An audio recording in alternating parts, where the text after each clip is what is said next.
Hi dear friends, ഇന്ന് ഞാൻ നിങ്ങളുമായിട്ട് ഷെയർ ചെയ്യുന്ന എൻ്റെ റെസിപ്പി പപ്പായ ഒഴിച്ചുകറി. വളരെ രുചികരമായ ഒരു പപ്പായ കറിയാണിത്. പരിപ്പൊന്നും ചേർക്കാത്ത പപ്പായ കറി, വളരെ വെറൈറ്റി രുചിയിലുള്ള ഒരു പപ്പായ കറി. നിങ്ങൾ ഇതുപോലെ ഒന്ന് തയ്യാറാക്കി നോക്കൂ. എന്നിട്ട് ഇതിൻ്റെ ഫീഡ്ബാക്ക് എന്നെ അറിയിക്കാൻ മറക്കല്ലേ. എന്നാൽ നമുക്ക് റെസിപ്പിയിലേക്കൊന്ന് പോകാം. അതിനായിട്ട് ഞാനിവിടെ ഒരു പപ്പായ എടുത്തിട്ടുണ്ട് കേട്ടോ. ഞാനൊരു ചെറിയ പപ്പായയാണ് ഇവിടെ എടുത്തിരിക്കുന്നത്. അതിൻ്റെ തൊലിയെല്ലാം ക്ലീൻ ചെയ്തതിന് ശേഷം നമുക്ക് ചെറിയ ചെറിയ പീസുകളാക്കിയിട്ട് മാറ്റി വെക്കാം. ഇനി നമുക്കൊരു മൺചട്ടി അടുപ്പിലേക്ക് വെച്ച് കൊടുക്കാം. മൺചട്ടി ഒന്ന് ചൂടായി വന്നാൽ നമുക്കിതിലേക്കൊരു 3 ടേബിൾ സ്പൂൺ വെളിച്ചെണ്ണ ഒഴിച്ചു കൊടുക്കാം. വെളിച്ചെണ്ണ ചൂടായി വന്നാൽ ഇതിലേക്ക് നമുക്കൊരു മീഡിയം സൈസ് സവാള വളരെ കനം കുറച്ച് അരിഞ്ഞത് നമുക്കിതിലേക്കിട്ടൊന്ന് ഫ്രൈ ചെയ്തെടുക്കാം. ഇതിനോടൊപ്പം തന്നെ നമുക്ക് ഒരു 6-7 ഉണ്ട പച്ചമുളകാണ് കേട്ടോ ഞാനിവിടെ എടുത്തിരിക്കുന്നത്. നല്ല എരിവുള്ള മുളകാണ്. പിന്നെ നമുക്ക് കുറച്ച് കറിവേപ്പിലയും കൂടി ഇട്ട് നന്നായിട്ടൊന്ന് വഴറ്റി കൊടുക്കാം. പെട്ടെന്ന് വഴഞ്ഞ് കിട്ടാനായിട്ട് നമുക്കിതിലേക്ക് ഉപ്പ് ചേർക്കണമെങ്കിൽ ഉപ്പ് ചേർത്ത് കൊടുക്കാം കേട്ടോ. ഞാനിവിടെ ഒരു നുള്ളു ഉപ്പ് ചേർത്ത് കൊടുത്തിട്ടാണ് വഴറ്റി കൊടുക്കുന്നത്. ഇതുപോലെ നമുക്കൊരു 2-3 സെക്കൻഡ് നേരം നന്നായിട്ടൊന്ന് വഴറ്റി കൊടുക്കാം. ഇനി നമുക്കൊരു തക്കാളി എടുക്കാം. ഇതുപോലെ ചെറിയ ചെറിയ പീസുകളാക്കി കട്ട് ചെയ്തതിന് ശേഷം അതും നമുക്കിതിലേക്കൊന്ന് ഇട്ട് നന്നായിട്ടൊന്ന് വഴറ്റിയെടുക്കാം.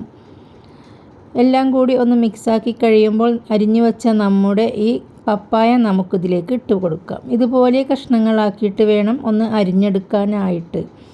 ഇനി നമുക്ക് ഈ മൺചട്ടിയിലിട്ട് അതൊന്ന് ഫ്രൈ ചെയ്തെടുക്കാം.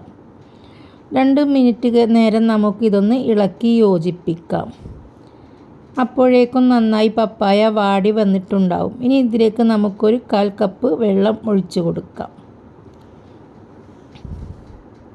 പപ്പായയിലേക്ക് വെള്ളം ഒഴിച്ചു കൊടുക്കുമ്പോൾ പപ്പായക്ക് മീതെ കുറച്ച് വെള്ളം നിൽക്കുന്ന വിധത്തിൽ വേണം ഒന്ന് ഒഴിച്ചു കൊടുക്കാനായിട്ട്. അപ്പോൾ നമുക്ക് വെള്ളം കുറവാണെങ്കിൽ കുറച്ചുകൂടി നമുക്കൊന്ന് ഒഴിച്ചു കൊടുക്കാം. എന്നിട്ട് നന്നായിട്ടൊന്ന് മിക്സാക്കിയതിന് ശേഷം നമുക്കിത് അടച്ച് വെച്ച് 10 മിനിറ്റ് കുക്ക് ചെയ്തെടുക്കാം. ഒരു മിക്സിയുടെ ജാർ എടുത്തതിന് ശേഷം ഇതിലേക്ക് നമുക്ക് 1 കപ്പ് തേങ്ങ ചിരവിയത് നമുക്ക് ഇട്ട് കൊടുക്കാം. ഇനി ഇതിലേക്ക് നമുക്കൊരു 4 ചുവന്നുള്ളി ചുളയിട്ട് കൊടുക്കാം. ഇതിലേക്കൊരു 1/2 ടീസ്പൂൺ മഞ്ഞൾപ്പൊടിയും 1 ടേബിൾ സ്പൂൺ മല്ലിപ്പൊടിയും നമുക്ക് ചേർത്ത് കൊടുക്കാം. എരിവിന് ആവശ്യമായ പച്ചമുളക് നമ്മൾ ചേർത്തിട്ടുണ്ട്, അതുകൊണ്ട് മുളക് പൊടി ഞാൻ ചേർക്കുന്നില്ല. ഇനി ഇതിലേക്ക് അരക്കാൻ ആവശ്യമായ ഒരു വലിയ ഗ്ലാസ് വെള്ളം ഒഴിച്ച് നമുക്കിത് നല്ല ഫൈനായിട്ടൊന്ന് അരച്ചെടുത്ത് മാറ്റി വെക്കാം. നമ്മുടെ പപ്പായ ഇവിടെ നന്നായി വെന്ത് വന്നിട്ടുണ്ട്. വേവാനേ പാടുള്ളൂ, ഉടയാൻ പാടില്ല. അതുകൊണ്ട് തന്നെ നന്നായി വെന്ത് വന്നതിന് ശേഷം നമുക്ക് അതിലേക്ക് നമ്മുടെ തേങ്ങ അരപ്പൊന്ന് ഒഴിച്ചു കൊടുക്കാം. മിക്സിയുടെ ജാറിലേക്ക് കുറച്ച് വെള്ളം കൂടി ഒഴിച്ച് അതും കൂടി ഇതിലേക്കൊന്ന് ഒഴിച്ചതിന് ശേഷം നന്നായിട്ട് തന്നെ നമുക്കൊന്ന് മിക്സാക്കി കൊടുക്കാം. ഇനി ഇതിലേക്ക് നമുക്ക് ഉപ്പിട്ട് കൊടുക്കാം കേട്ടോ. ഉപ്പ് കുറവായതിനാൽ ഞാനിതിലേക്ക് കുറച്ച് ഉപ്പിട്ട് കൊടുത്ത് നന്നായിട്ടൊന്ന് മിക്സാക്കി കൊടുക്കുകയാണ്. നിങ്ങൾക്ക് ഉപ്പിൻ്റെയോ മുളകിൻ്റെയോ ഒക്കെ കുറവുണ്ടോ എന്ന് നോക്കണം. മുളക് കുറവുണ്ടെങ്കിൽ നിങ്ങൾക്ക് അരക്കുമ്പോൾ 2 മുളക് ആഡ് ചെയ്യാവുന്നതാണ്. മുളക് പൊടി ചേർത്ത് കഴിഞ്ഞാൽ നമ്മുടെ കറിയുടെ കളർ തന്നെ മാറിപ്പോകും. അതുകൊണ്ട് മുളക് പൊടി ചേർക്കാതെ പച്ചമുളക് തന്നെ ചേർക്കാൻ നിങ്ങൾ ശ്രദ്ധിക്കണേ. ഒരു 2 മിനിറ്റ് നേരം നമുക്കിത് തിളച്ച് വരുമ്പോൾ നമുക്കിത് തവി വെച്ചൊന്ന് ഇളക്കി കൊടുക്കാം.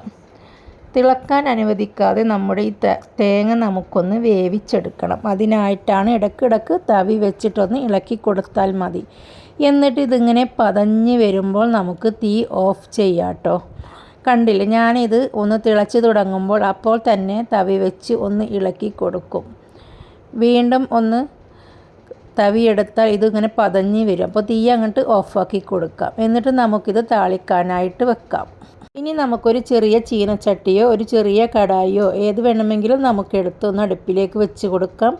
ഒരു 2 ടേബിൾ സ്പൂൺ വെളിച്ചെണ്ണ നമുക്ക് ഒഴിച്ചു കൊടുക്കാം. വെളിച്ചെണ്ണ ഒന്ന് ചൂടായി വന്നാൽ നമുക്കിതിലേക്ക് ഒരു 1/4 ടീസ്പൂൺ കടുക് ഇട്ട് കൊടുക്കാം. കടുക് പൊട്ടി വരുമ്പോൾ ഒരു 1/4 ടീസ്പൂൺ നമുക്ക് ഉലുവ ഇട്ട് പൊട്ടിക്കാം. ഉലുവയും കടുകും പൊട്ടി വരുന്ന സമയത്ത് ഇതിലേക്കൊരു 10 ചുവന്നുള്ളി ചെറുതായിട്ട് അരിഞ്ഞത്, ഇതാണ് നമ്മുടെ ഈ കറിയുടെ ഹൈലൈറ്റ് കേട്ടോ. ഇത് നമുക്കിതിലേക്ക് നമുക്ക് ചേർത്ത് കൊടുക്കാം.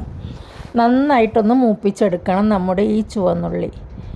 ചുവന്നുള്ളി മൂത്ത് വരുന്ന സമയത്ത് ഒരു വറ്റൽമുളക് ഇതുപോലെ പൊട്ടിച്ചിട്ട് ഇട്ട് കൊടുക്കുക. കുറച്ച് കറിവേപ്പിലയും കൂടി ചേർത്ത് കൊടുക്കാം. ഇതിൻ്റെ എല്ലാം മൂത്ത് മണം വന്നു കഴിഞ്ഞ് നമ്മുടെ കറിയിലേക്ക് ഒഴിച്ച് നമുക്കിത് താളിച്ചെടുക്കാം കേട്ടോ. ഇതുപോലെ ഒന്ന് മിക്സ് ചെയ്യുക. എന്നിട്ട് നമുക്ക് കറിയിലേക്ക് ഒഴിച്ചു കൊടുക്കാം. ഇങ്ങനെ നമ്മുടെ കറിയിലേക്ക് ഒഴിച്ചു കഴിഞ്ഞാൽ നമ്മുടെ പപ്പായ കറി ഇവിടെ റെഡിയായി കഴിഞ്ഞു.